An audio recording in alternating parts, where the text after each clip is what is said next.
o'chirishga o'tin ko'tirib bormoq.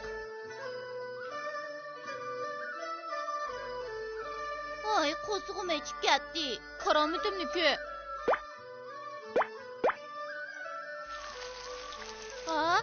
Ay, suv chashma. Yo'q, o't ketganda suv chashsang bo'lmaydi. Hozir qizg'ining o't ketgan yerga o'tin ko'tirib borgandek ish bo'ldi. Men nada undaq qildim? O'tni o'chirib olay degan shu. O't ketgan yerga o'tin ko'tirib bormoq degan bir idiom. Yig'iliq davrida Chin bayligi Vey bayligiga udan necha qatim hujum qilib, nurg'un zaminini besibdi.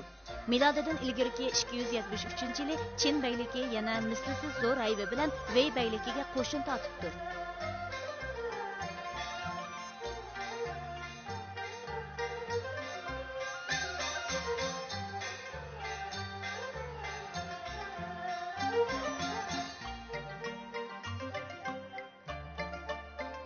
Qo'qni chapsan ichinglar, bo'lmasa amonlarni qirib tashlaymiz.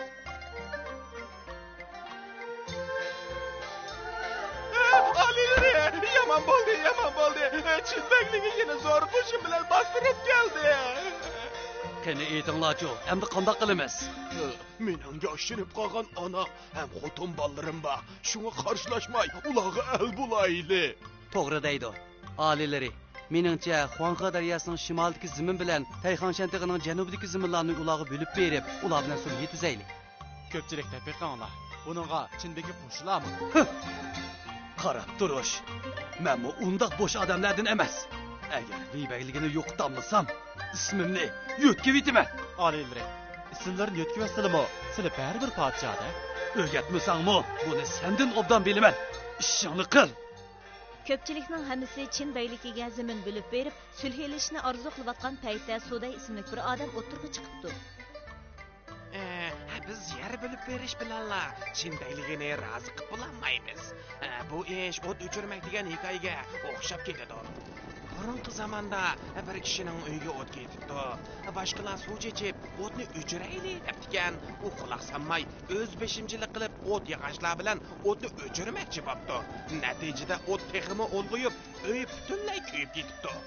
Chunki o'tin tashlasa, o't texmi o'lg'iyib ketadi-da. Shunga bizning zaminimizda bo'ladi ekan.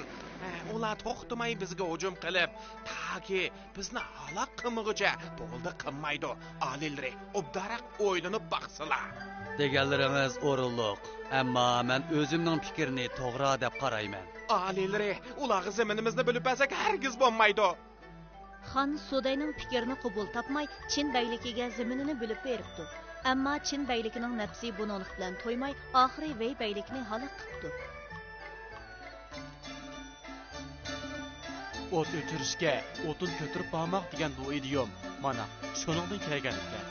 Bu noto'g'ri usul orqali ofatni yo'qotman deyishning oqibatda ofatni yo'qotmayli qolmasdan balki texmo cho'ngaydi yetadiganligini tushuntirib beradi. Shunga ko'pchilik buningdan yaxshiroq ibrat olishimiz kerak.